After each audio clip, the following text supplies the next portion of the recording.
할렐루야. 오늘 함께 은혜 받으실 말씀의 제목은 평화는 나로부터 라는 제목으로 함께 은혜 받는 시간을 갖도록 해보겠습니다. 누구로부터? 나로부터. 평화는 나로부터. 요즘에 뉴스를 볼 때마다 너무 속상해요. 그냥 미국에서 너무 속상한 일이 너무 많고, 옛날에 미국은 이렇지 않았는데 옛날 같지 않은 미국에 상당히 당황스럽고, 저만 그런 것 같진 않아요. 전 세계가 당황스럽고, 또 많은 분들이 그런 당황스러움을 참지 못하고 나와서 이렇게 시위를 하는 모습들을 또 보면서 우리가 그동안 누리고 있던 평화가 얼마나 소중한 거였는가 다시금 이렇게 또 생각해보는 그런 시간을 갖게 됩니다. 그래서 오늘 그럼 과연 이 평화를 잃어버리고 있는 이 시대에서 어떻게 하면 우리를 평화를 되찾을 수 있을까? 먼 곳에서부터 정치적인 문제, 정치 지도자의 문제로 보지 말고 나 자신부터 돌아봐서 나는 과연 어떻게 하면 그럼 나로부터 내가 이 세상의 평화에 기여할 수 있을까? 한번 그런 것들을 오늘 본문의 말씀을 통해서 한번 생각해보고 우리 스스로를 한번 변화시키는데 이 말씀을 통하여서 우리 스스로 점검할 수 있는 그런 시간을 한번 가졌으면 합니다. 오늘 본문의 내용을 우리 잠시 한번 다시 한번 살펴보면 바울이 지금 계속 그 얘기를 하고 있는 거예요. 이 땅에 아담으로부터 죄를 통하여서 사망이 이 세상에 들어왔는데 그 한 사람으로의 죄로 말미암아 이 세상에 사망이 들어온 것과 같이 한 사람 예수 그리스도로 말미암아 이 땅에 생명이 들어왔다라는 것을 우리에게 이야기해주고 있습니다. 그래서 로마서 5장 17절서부터 20절의 내용을 보면 그래서 그 얘기를 계속해요. 한 사람의 범죄와 한 사람의 순종, 한 사람의 의와 한 사람의 범죄와 한 사람의 의, 이것을 계속 비교하면서 바울이 이야기를 하고 있습니다. 그럼 과연 예수님이 어떤 사람이었길래, 예수님이 어떤 분이었길래 그분을 통해서 모든 인류가 생명을 얻게 되고 모든 인류가 평화를 얻게 되었는가? 오늘 본문에 나와 있는 그 예수님의 캐릭터 한 4가지 정도를 우리가 한번 생각해 볼 텐데요. 첫 번째는 뭐냐면 예수님은 우리에게 은혜와 선물 같은 사람이었습니다. 할렐루야. 우리 스스로 한번 얘기합시다. 선물 같은 사람이 되자. 선물 같은 사람이 되자. 네, 선물 같은 사람이 되자. 우리 스스로가 은혜와 선물 같은 사람이 돼야 돼요. 그래서 여러분들도 생활 해보시다 보면은 어떤 사람 만나면 되게 기분 좋은 사람이 있어요. 그죠? 만나고 싶은 사람, 기분 좋은 사람. 그런데 어떤 사람은 만나기 싫은 사람, 꼴도 보기 싫은 사람, 그런 사람들이 안타깝지만 있어요. 안타깝지만. 그래서 연락이 오면, 그 사람의 전화가 오면 메일이 막 울려요. 그러면 어때요, 여러분? 폰을 들었다가 다시 내려놓죠. 그런데 내가 정말 나에게 은혜 같은 사람, 선물과 같은 사람 막 메일이 울려요. 그럼 어떻게 해? 한 번 막 두 번만 울려도 얼른 폰을 잡아가지고 그 사람과 대화하고 교제하는 걸 원하는 거예요. 그죠? 저도 나이가 들다 보니까 이제 이상하게 옛날에는 더 저한테 이렇게 연락하던 친구들도 많고 사람도 많았던 건데 나이가 들면 들수록 전화벨 소리가 좀 자주 안 울리는 것 같아요. 나만 그런가? 여러분들은 또 그렇지 않겠지만 근데 제가 저에게 오는 전화 중에 제일 기쁜 전화 중에 하나가 뭐냐면 우리 며느리한테 오는 전화. 며느리한테 전화가 오면 꼭 손녀하고 이렇게 통화를 시켜줘. 어린 손녀가 이렇게 할아버지 앞에 재롱을 부리고 멍멍이 보여달라고 그러고 삐시 보여달라고 그러고 그럴 때 로이가 이렇게 전화 올 때마다 이렇게 입가에 이렇게 미소가 띄어지고 그 전화를 기다리고 얼른 받게 되는 거죠. 왜냐하면 그 로이가 비록 어린 소녀고 아무것도 할 수 없지만 그 손녀의 존재만으로도 참 은혜 같고 또 하나님의 선물 같은 그런 사람이기 때문에 그 전화와 연락이 기다려지는 것 같아요. 그래서 오늘 본문의 내용에 보니까 17절에 아담 한 사람의 범죄로 인해 죽음이 바로 그 한 사람을 통해 왕노릇하였다면 은혜와 의의 선물을 넘치도록 복받은 사람들은 한 분 예수 그리스도로 인해 생명 안에서 왕노릇할 것입니다. 할렐루야. 범죄와 죄 가운데 빠져 있었던 그 영향력 아래 있던 우리가 은혜와 선물과 같은 예수 그리스도로 인하여서 생명 안에서 우리가 왕노릇하게 되는데, 그 이유는 뭐냐? 예수님은 우리에게 은혜와 선물 같은 존재이기 때문에 생명을 가져다 주고, 막막하고 적막했던 이제 중년 이후의 삶에 오아시스와 같은 손녀가 태어나서 전화가 왔다. 이건 정말 큰 은혜와 선물이에요. 아직 마이너나 자매는 잘 모르죠, 그 기분. 네, 모르실 거예요. 그래서 선배로서 제가 말씀드리는데, 정말 은혜와 선물과 같은 사람이에요.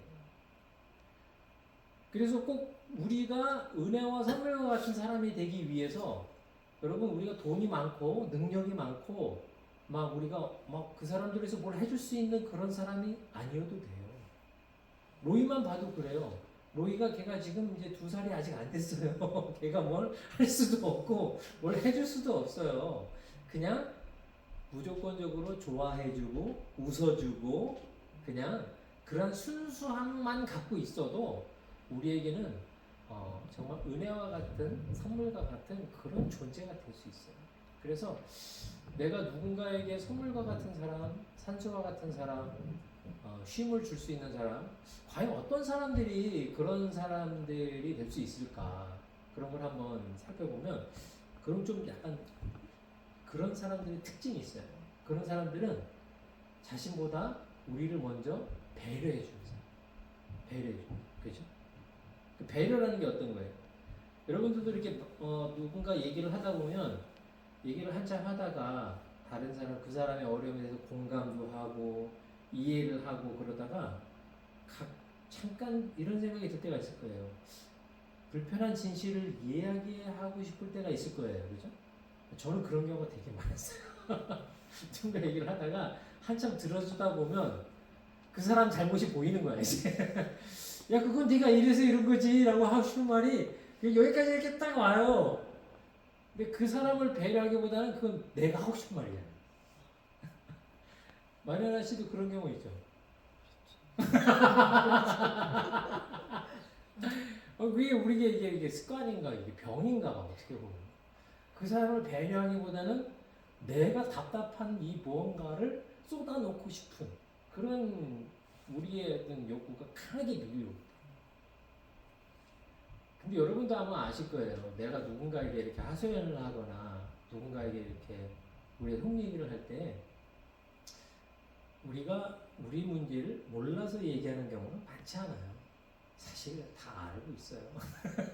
우리가 얼마나 그 부분에 대해서 연약한지 약한지 우린 다 알고 있어요. 그럼에도 불구하고 누군가가 나에 대해서 이해해주고 또 나의 이런 것들을 공감해주고 또 그래서 그 공감과 이해를 통해서 우리가 나 스스로를 이렇게 돌아볼 수 있는 그런 시간이 필요하거든요. 그래서 그걸 얘기하는 건데, 그거를 그렇게 얘기했는데도 불구하고 공감하고 이해하기보다는, 배려하기보다는 진실의 폭력. 그건 네가 이래서 그래 라고 막 쏴붙이는. 그래서 결과적으로 어떻게 해? 그 얘기를 하던 사람을 무한하게 하고 마음의 문을 닫게 하는. 이거 뭐지? 남 얘기하는 게 아니라 제 얘기를 하는 거예요. 제 얘기를. 제가 그런 것. 이런 사람이 은혜와 선물 같은 사람일까요? 물론 가끔은 그런 사람이 있어요. 나에게 좀 진실을 얘기해주고 나에게 좀 바른 소리를 좀 해달라고 이야기하는 아주 만에 한 명, 그런 분이 가끔 있어요. 근데 여러분 99.9%의 사람은 그런 마음으로 이야기하지 않습니다. 제가 집사람하고 이렇게 사모님하고 얘기하는 거 보면은 항상 사모님은 이발소 얘기를 하세요. 항상 얘기를 하고 계신데 저도 옆에서 한번 들어본 적이 있어요. 기승전 결 이발소야. 항상 다 이발소가. 근데 난 참 그 이발소 얘기를 계속 하는 사모님도 신기한데 그 이발소 얘기를 항상 흥미롭게 들어주는 집사람도 되게 신기해. 이 두 분자 참 신기해요. 그래서 이게 좀 아까 했던 얘기 같은데 자연스럽게 처음 들어주는 것처럼 들어주는 사람. 야, 좀 신비한 사람들이야. 근데 두 분이 마리나님 왜 웃으세요? 그러니까 우리가 그런 걸 보면서 서로가 누군가를 배려하고 누군가를 이렇게 관심을 가져주는 것만으로도 우리는 누군가에게 은혜 같은 사람, 선물 같은 사람이 될 수 있다. 큰 능력이 없어도. 그래서 저와 여러분들이 누군가에게 선물 같은 사람이 되기 위해서는 일단 그가 누구든지 간에 대화에서든 삶에서든 그들을 배려하는 사람이 되는 게 중요하지 않을까. 어떻게 보면 예수 그리스도께서 우리를 참 많이 배려하셨어요. 어떤 배려가 있었냐면 우리가 어찌할 수 없는 죄의 문제를 예수님께서 친히 우리가 말도 못하는 문제예요. 이 죄의 문제를 예수님께서 대신 십자가 지심으로써 우리를 위해서 희생하셨어요. 죄값을 지불하시고 그걸 생색내시는 게 아니라 그 믿는 사람 모두에게 동일하게 구원의 은혜를 우리에게 베풀어 주셨어요. 이보다 더 큰 배려가 어디 있겠어요? 어떤 사람들은 또 우리가 얘기를 하다 보면 그 사람하고 얘기하다 보면 막 희망이 솟는 사람이 있어요. 그 사람하고 얘기를 하다 보면 그래 다시 한번 시작해 볼 수 있겠다. 그래서 그래 나도 한번 해볼 수 있을 것 같아. 다시 한번 해보자. 근데 누구랑 얘기하면 그렇지 내가 뭘 해. 내가 그래서 안 되는 거였지. 그런데 어떻게 마음에 한숨만 이제 아까 얘기했던 거랑 상당히 비슷한 건데 그 사람을 배려해서 용기를 북돋아주고 뭔가 도전할 수 있도록 해주기보다는 그 사람의 잘못을 직시할 수 있도록 그 사람의 잘못된 점을 마구마구 얘기해 주면서 물론 그런 진실을 얘기해 주는 사람도 필요하긴 하죠. 근데 그 사람이 저와 여러분이 아니었으면 좋겠어요. 왜냐? 어떻게 보면 그 부분을 누구보다도 자기 자신들이 잘 알고 있기 때문에 그걸 몰라서 우리 형편이 요모양 여꼬라지가 아니기 때문에 알지만 우리로서는 어쩔 수 없는 연약함이 있기 때문에 그래서 그것을 이야기해 주기보다 옆에서 용기를 북돋아주고 소망을 북돋아주고 희망을 북돋아줘서 다시금 일어날 수 있는 무언가를 할 수 있도록 도와주는 그런 저와 여러분이 될 수 있기를 소망합니다. 그래서 어떤 과학자가 그랬다 그래요. 인터뷰를 하는데 당신이 오늘부로 몇 번 실패했습니까? 그러니까 이제 과학자가 그러는 거예요. 지금까지 한 10,000번 정도 실패한 것 같다.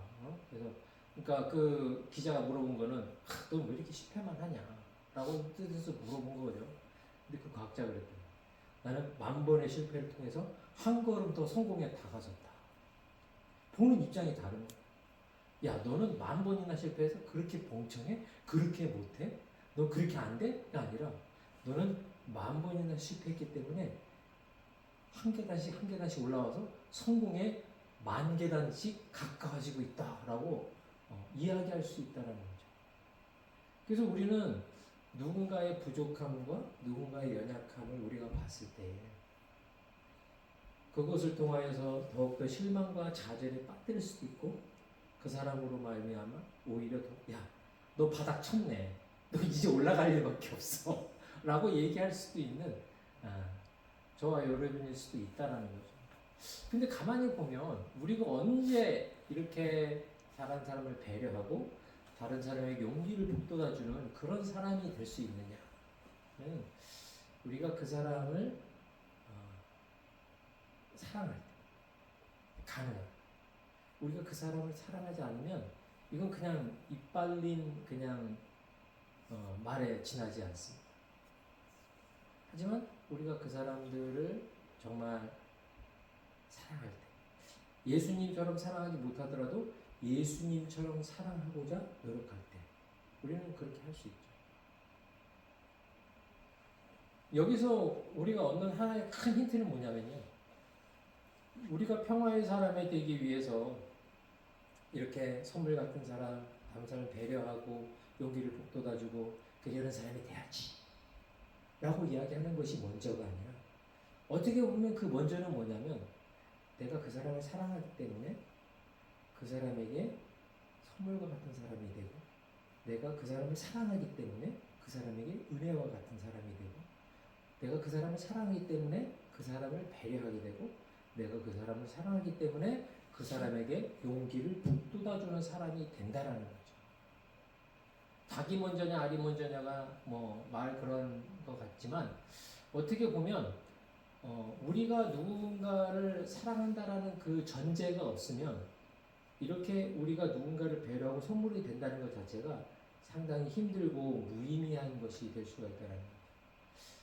그래서 인간의 관계를 보면 내가 그 사람을 사랑하는가 그 사람을 사랑하지 않는가를 스스로 진단할 수 있는 그런 것들이 있어요. 뭐냐면 그 사람이 나에게 무언가를 해주지 않아도 내가 그 사람을 위해서 희생할 마음이 있다면 이건 되게 사랑하는 관계일 가능성이 되게 높아요. 제가 그걸 어디서 느꼈냐면 우리 럭키한테서 느꼈어요. 물론 뭐 우리 집사람과 아들한테 느끼기도 하지만 저는 항상 럭키를 통해서 그걸 많이 깨달아요. 제가 아침에 일어나면 럭키가 이제는 나이가 먹어서 옛날처럼 막 뛰어오진 않아요. 침대에서 쫙 일어나서 기저귀를 쫙 핍니다. 먼저 쫙 피고 어슬렁어슬렁 꼬리를 살랑살랑살랑 흔들면서 와요. 얼굴에는 눈곱이 이렇게 붙어있고 뭐 먹다가 묻은 거 여기 하나 붙어있고 여기에도 뭐가 어디서 뭘 묻혀가지고 머리 이렇게 지저분한 덤불이 붙어있어요. 그리고서는 막 좋다고 와가지고 입냄새가 심해요. 요즘에도 럭키가 옛날에 입냄새가 없었는데 입냄새 나는 입으로다가 막 나한테 와서 뽀뽀를 하려고 막 그걸 보면서 우리는 새로는 그런 마음이 있잖아요. 내가 이렇기 때문에 저 사람들이 나를 안 좋아할 거야. 내가 이런 모습 때문에 내가 다른 사람들이 나를 멀리할 거야. 아니면 나는 이러한 연약함과 부족함이 있어. 이런 죄가 있어.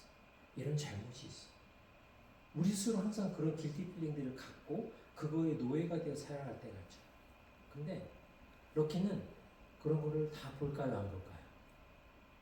안 봐요. 밥 주는 애 온다.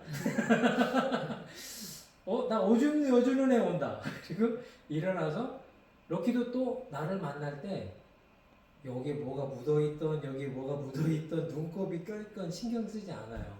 자기 입냄새 확인하지 않아요. 와가지고 그냥 에이 하고 좋대요. 강아지가.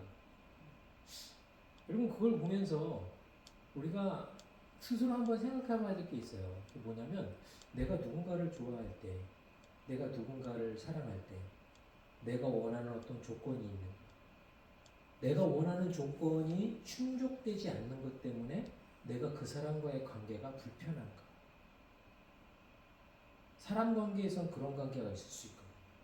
근데 그걸 통해서 우리가 느끼는 건 뭐냐?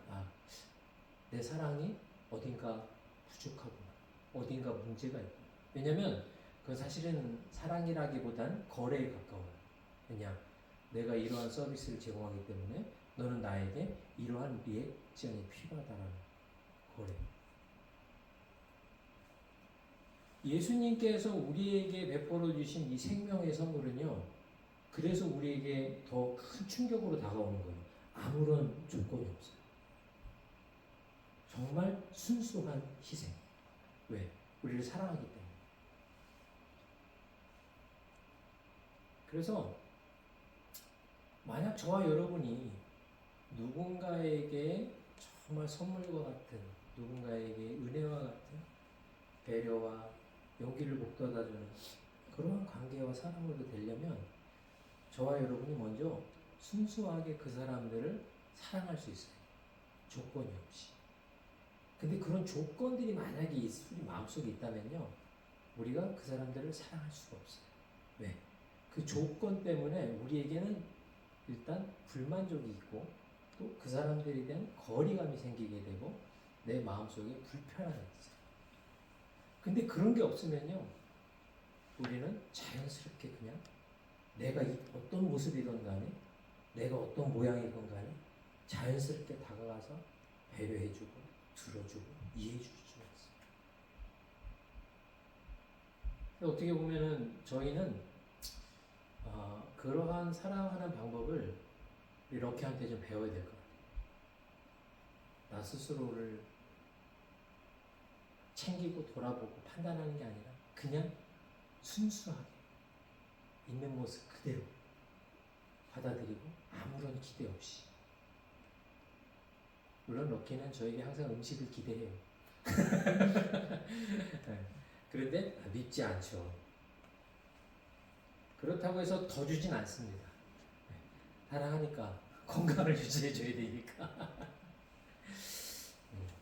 그래서 만약 이 세상에서 사람들과의 관계에서 우리가 평화의 사람이 되기 위해서는 그러한 사랑하는 사람이 저와 여러분들이 될 수 있기를 예수님의 이름으로 축원드립니다.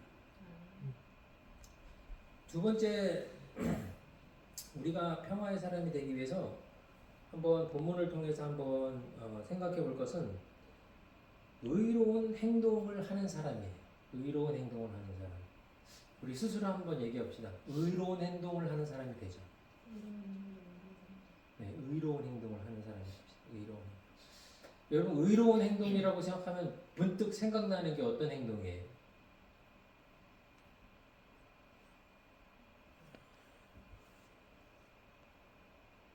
말하자면 삶 속에서 의로운 행동은 어떤 행동이에요? 의로운 행동일까?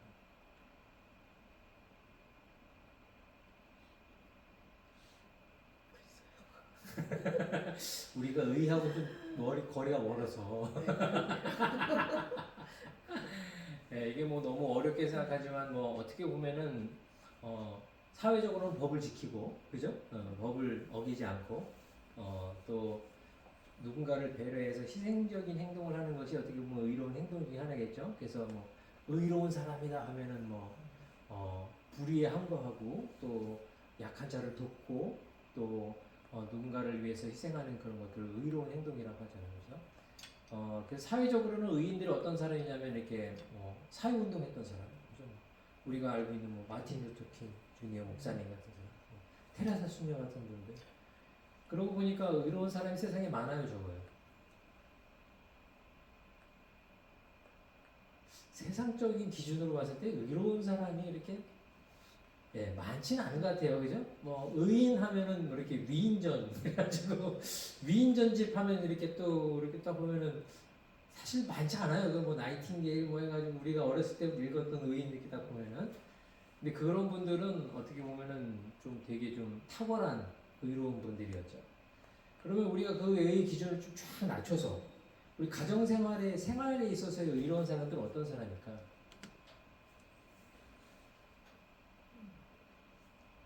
이걸 조금 더 짧게 얘기하면은 우리 가정생활 속에서 누군가를 위해서 희생하는 사람, 그죠? 예를 들어서 어느 날 일 갔다 왔는데 싱크대에 설거지가 꽉 찼어. 저걸 어떤 놈이 처먹고 치우지도 않은 거야 하고 내 방으로 쓱 들어갈 수 있어요, 없어요? 있어요. 근데 어떻게? 저거를 누가 바빠서 못했구나. 저기 벌레 끼고 세균 번식할 텐데 내가 식구들을 위해서 치워야지 하고 장갑을 끼고 설거지 하는 아주 작은 거지만 제가 볼 때 이게 의인이에요. 왜 의인이죠? 왜? 누군가를 그렇게 위해서 희생하는 제가 봤을 때 그 의인인 것 같아요. 그래서 엄마가 아빠들보다 존경받는 이유 중에 하나는 이런 의로운 행동을 엄마들이 훨씬 더 많이 하기 때문에. 물론 아빠들이 그렇다고 해서 뭐 악인이라는 얘기를 하는 게 아니에요. 아빠들은 큰 뭐 희생을 많이 할 때가 있죠. 뭐 나가서 이제 경제적인 활동도 하고 뭐 이렇게 어렵고 힘든 일들을 이렇게 집안 일들을 뭐 이렇게 하니까 그런 분들에 있어서는 뭐 하지만 자녀들이나 이런 거 봤을 때 자녀들은 아빠가 밖에 나가서 뭐 하는지 잘 안 봐요. 근데 집에서 엄마가 뭐 하는지 다 보거든. 빨래하지, 청소하지, 밥하지, 뭐 힘든 거 많이. 그러니까 엄마의 그런 희생들을 보면서 아이들이 그 엄마의 그런 희생적인 모습을 통해서 그 희생과 그 사랑 그런 걸 배우고 부모 엄마를 이렇게 더 애틋하게 생각하는 것 같아요. 그래서 저도 이렇게 이렇게 이번에 눈이 와서 집에 하루 종일 있었잖아요. 내가 봐도 집사람이 계속 꼼짝꼼짝 뭘 해, 뭐 이렇게 그 손 조그만 손 가지고 키도 작작한데 여기저기 다니면서 뭐 바시락바시락 떼가면서 뭐 또 만들고 뭐 또 치우고 뭐 하고 계속 꼼실꼼실꼼실 뭘 해요. 제가 봤을 땐 하나님 볼 때는요 의로운 사람, 의로운 사람. 작은 거지만 내가 해야 될 걸 하고 또 누군가를 위해서 이렇게 희생하는 의로운 사람. 그래서 저와 여러분도 사실은 우리 생활 속에서 의로운 사람이 될 수 있어요. 누군가를 배려해서 몸이 귀찮고 잠깐 신경이 쓰이고 불편하지만 내가 그걸 해결함으로써 누군가 좀 더 편안하고 누군가 좀 더 여유로운 삶을 살 수 있도록 한다면 저와 여러분은 의로운 사람이 될 수 있죠. 근데 과연 성경에서 이야기하는 의로운 사람이 그런 사람이냐? 꼭 그런 것만은 아닌 것 같아요.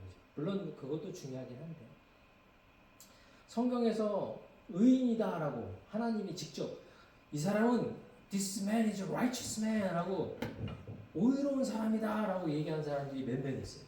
여러분 생각나는 사람이 있어요? 하나님이 봤을 때 이 사람은 의로운 사람이다.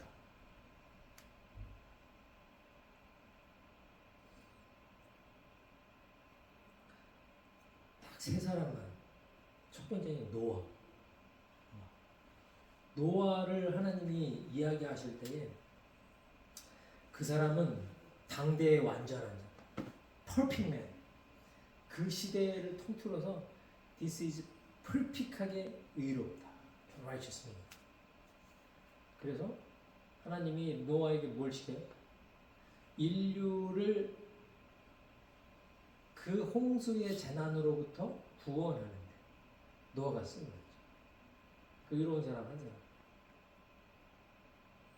그리고 또 하나님께서 의롭다고 얘기하는 사람은 누구였냐? 아브라함이었어요. 그죠? 아브라함. 하나님께서 아브라함의 믿음을 통해서 그 사람을 의롭다라고 했어요. 그래서 우리가 생각하고 있는 의의 기준이 하나님이 생각하는 의의 기준하고는 살짝 다른 점이 있는데 그게 뭐냐면 우리는 어떠한 behavior, 행동 그거를 우리는 의로운 행동을 할 때 그 사람이 의롭다라고 얘기하지만 하나님이 봤을 때 의롭다라는 기준은 그가 하나님을 어떻게 믿느냐. 하나님을 믿는 것을 의롭다라고 여긴다. 하나님을 믿는 걸 의롭다라고. 여러분 이거는 우리가 되게 중요한 것 중에 하나예요. 왜냐면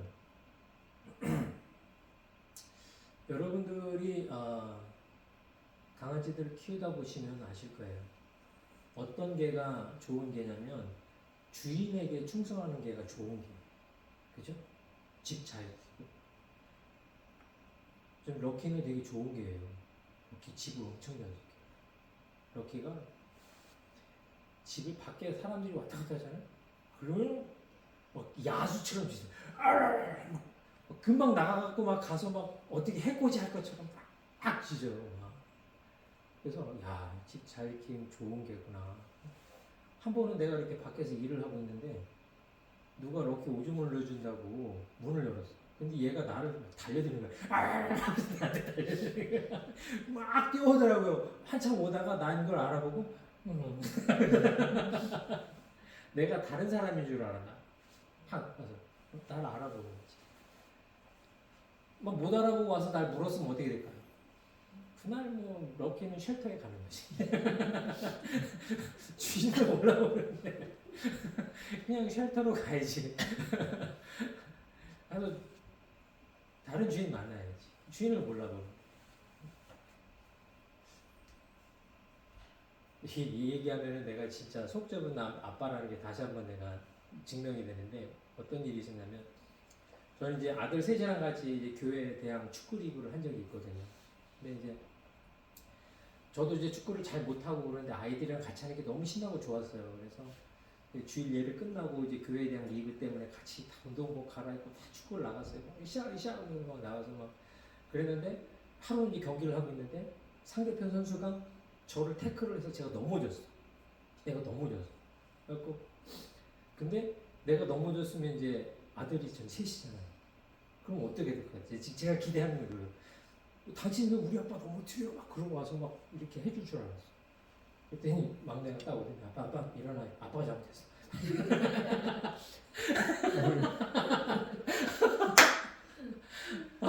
아빠가 잘못했대. 아니 그 아빠들의 생각은 이런 거잖아요. 내가 잘못했건 뭐가 어떻게 됐건 간에 아빠가 넘어졌어. 그러면 아들들이 왜 우리 아빠 넘어뜨렸어? 이걸 우리 기대하잖아, 그죠? 근데 정작 그런 일을 당하고 나요. 내가 아이들 잘 키워. 응? 아들들이 셋인데 아빠가 넘어졌는데 아빠가 잘못했다고 일어나는데 내가 저런 것들을 아직까지 밥 먹여서 키웠다. 제가 너무 아이를 바르게 키웠어요.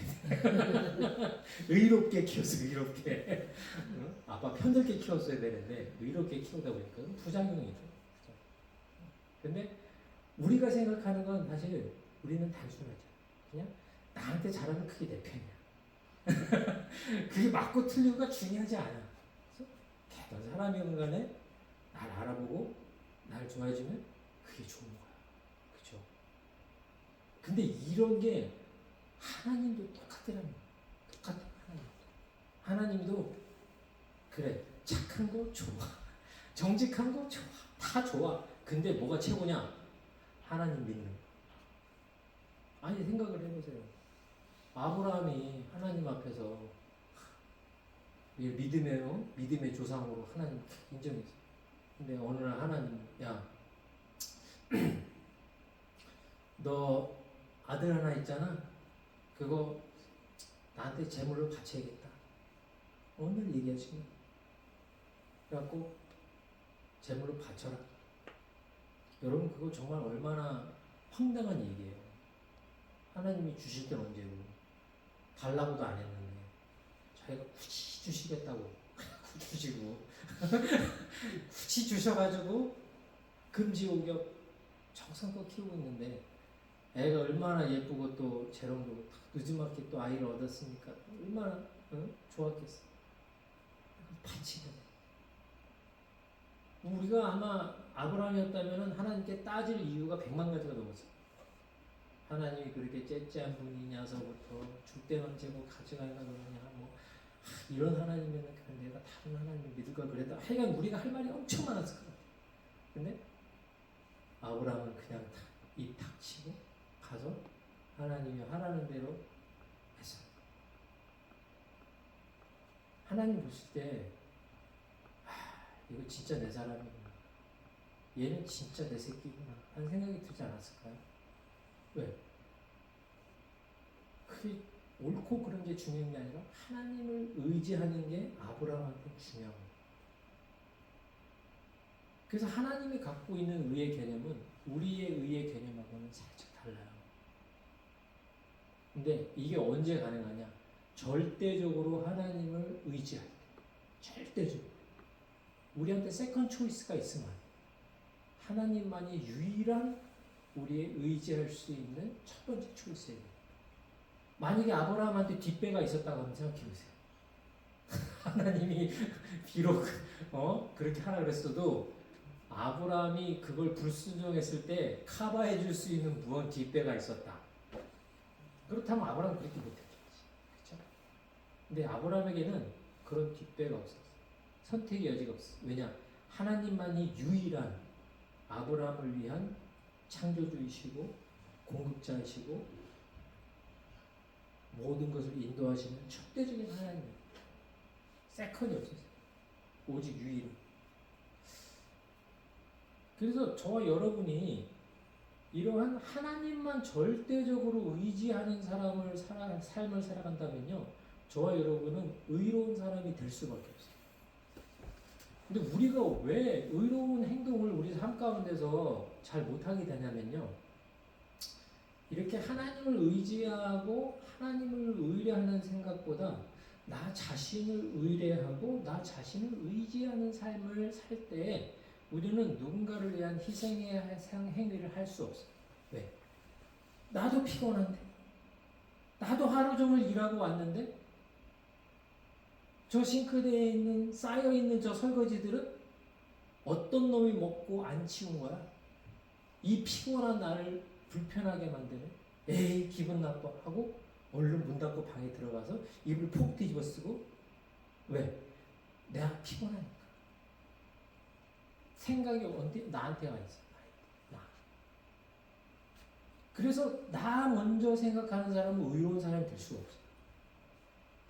뭐 다른 사람한테는 뭐 착하고 좋은 사람으로 인정받을 수 있는 기회가 있을지 모르겠는데 하나님이 보실 때 의로운 사람은 어떤 사람이냐면 하나님을 의지합니다.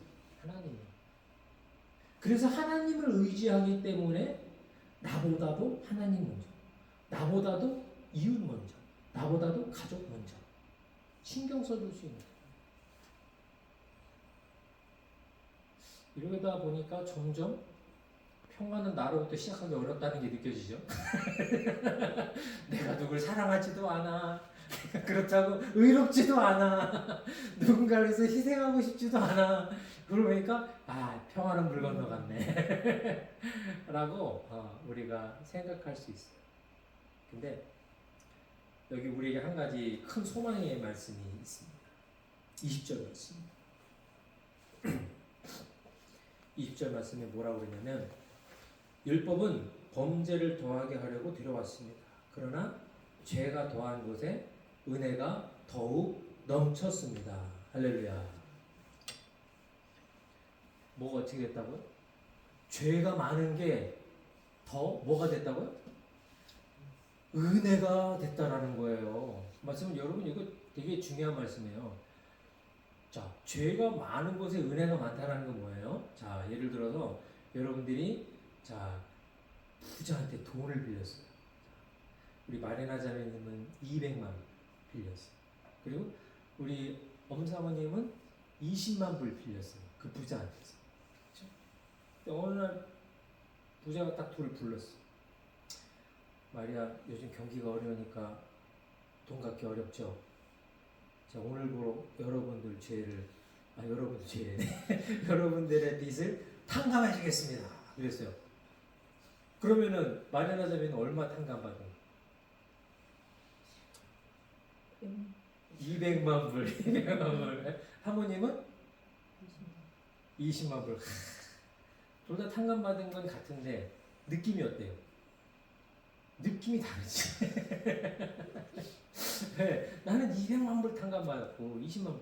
그럴 줄 알았으면 한 200만 불 더 빌릴걸. 뭐 이렇게 생각하시면 안 됩니다. 네. 지금 이런 얘기를 해주시는 거예요. 지금 우리한테. 근데 요거는 뭔 얘기냐면 이거는 그냥 단순하게 우리가 봤을 때 그런데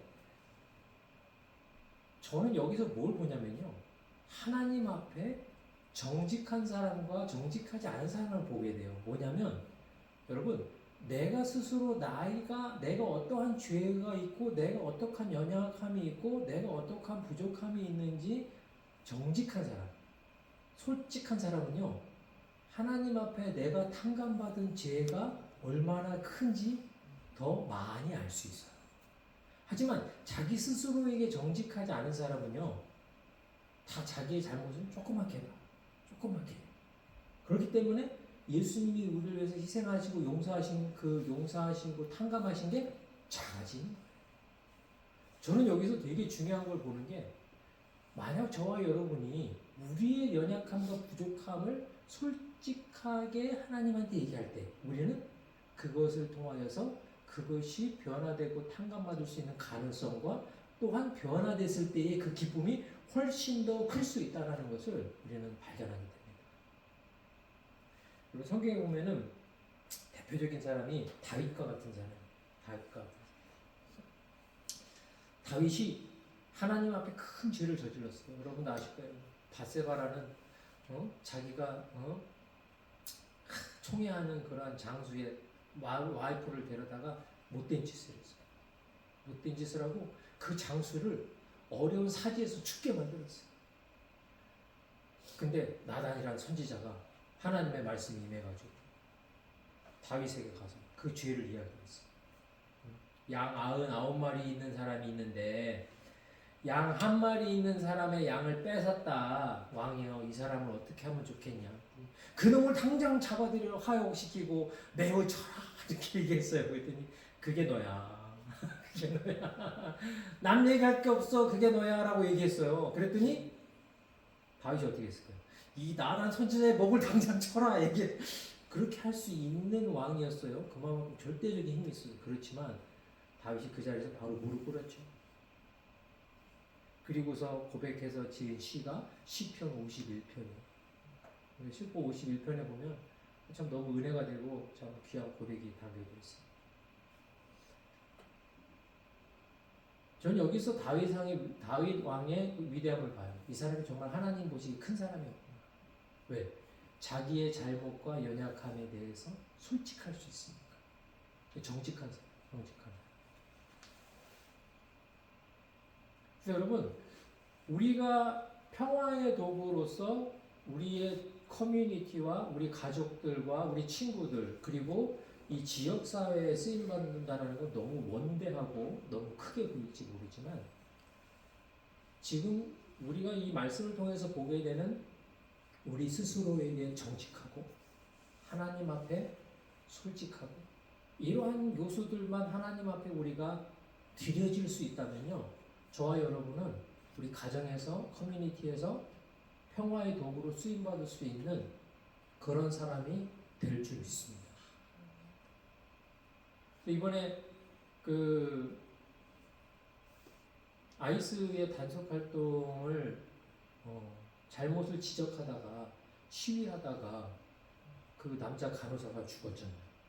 그죠? 그 남자 간호사가 그 시위를 하다가 시위하는 사람들을 돕다가 죽었기 때문에 많은 사람들에게는 그게 위험한 것처럼 보일 수 있어요. 저게 남을 저렇게 돕다가 죽을 수도 있겠구나. 그런데 오히려 고등학생들까지 학교를 안 가고 시위에 동참하는 거예요. 내가 정치적으로 그것이 옳다 그르다를 얘기하려고 하는 게 아니에요.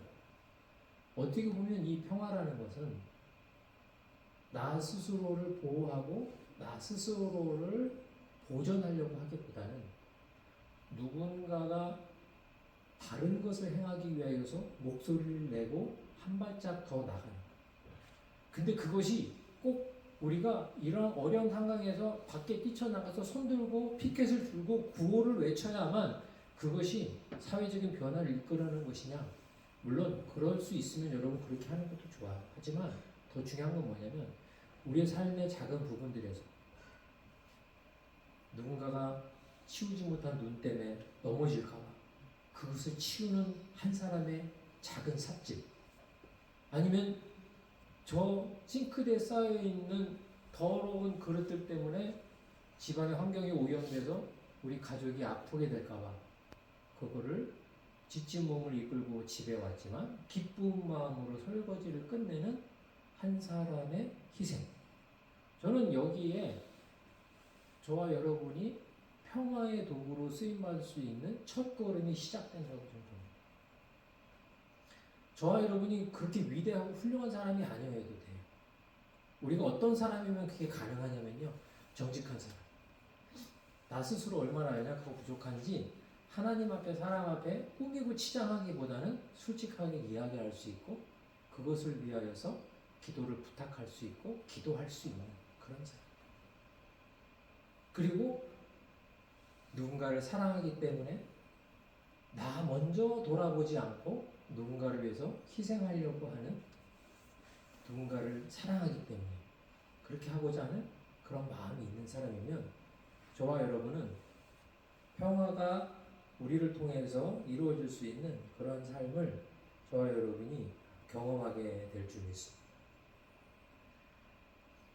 이러한 것이 우리는 어떻게 보면 우리로서는 할 수 없는 거예요. 왜냐하면 우리는 태생적으로 태어날 때부터 나 스스로를 보호하고 나 스스로의 만족을 위해서 살도록 그렇게 육신적인 기질을 타고난 인간이기 때문에.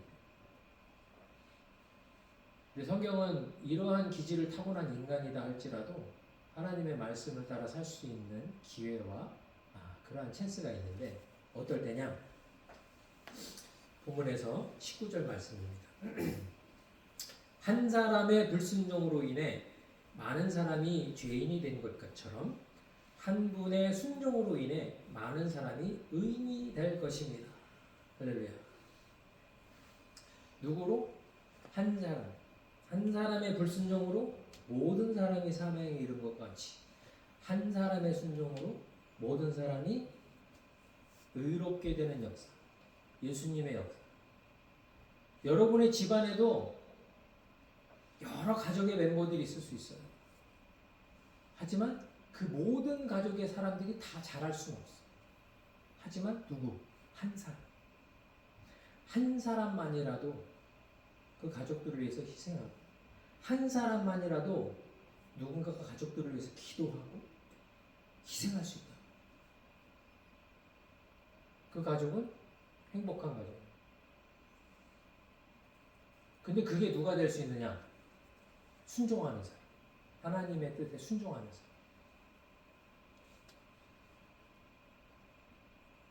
저와 여러분은 기질적으로 우리가 정말 하나님 뜻에 기쁘게 순종하기는 어렵지만 하나님을 사랑하기 때문에 하나님이 나를 그렇게 사랑하셨기 때문에 다른 사람 때문이 아니라 믿고 원망스러운 그 누군가 때문이 아니라 나를 위해서 영원한 죽음의 문제를 해결해 주신 예수님 때문에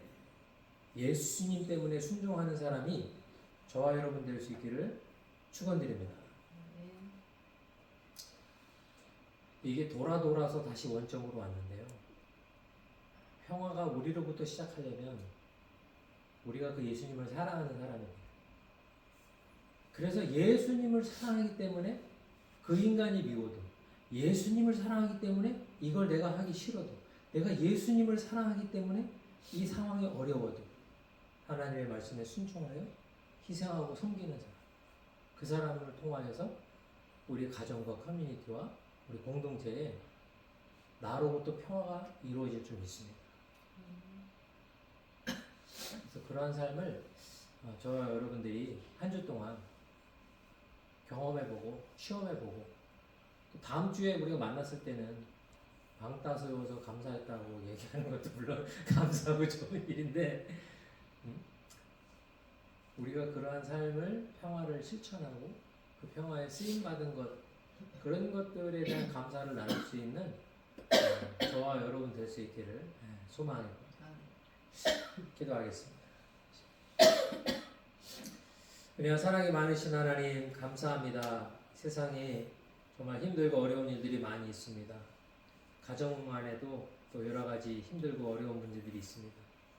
하지만 세상을 불평하고 사람들의 멤버들의 가족 구성원들을 불평하기보다는 우리 스스로를 돌아볼 수 있는 시간이 됐으면 합니다. 하나님 이 시간 우리 가운데 함께하여 주셔서 과연 내가 나로부터 이 가정과 이 커뮤니티의 평화가 시작될 수 있다는 것을 오늘 본문을 통하여서 깨닫는 것처럼 하나님 앞에 우리가 이 시간 앞에 솔직하게 고백합니다. 우리는 그러한 능력이 없고 그런 의지가 없는 연약한 인간입니다. 하지만 우리 안에 있는 예수 그리스도가 그렇게 하실 줄 믿습니다. 우리가 예수님을 더 사랑함으로써 가족의 이 공동체에 평화의 도구로 우리가 쓰임받을 수 있도록 하나님 축복하여 주시고 그렇게 할 수 있는 힘과 믿음과 순종할 수 있는 하나님의 은혜를 허락하여 주시옵소서. 오늘 하나님께서 우리 가운데 함께 하시고 동행하심을 감사드리며 우리를 원하신 예수님의 이름으로 기도드렸습니다. 지금은 우리 주 예수 그리스도의 십자가의 은혜와 하나님 아버지의 그 크신 사랑하심과 성령님의 내주하시고 교통하심의 역사가 오늘부터 평화는 나로부터 시작된다는 마음으로 하나님을 사랑하기 때문에 그 예수님의 가르침에 순종하며 한 걸음씩 나아가고 마음속에 하나님 아버지를 정말 평화의 왕으로 섬기고자 하는 모든 개인들과 가정과 공동체 가운데 지금부터 영원히 함께 하시기를 예수님의 이름으로 축원드리옵나이다. 아멘. 하나님께 감사의 박수 드리겠습니다.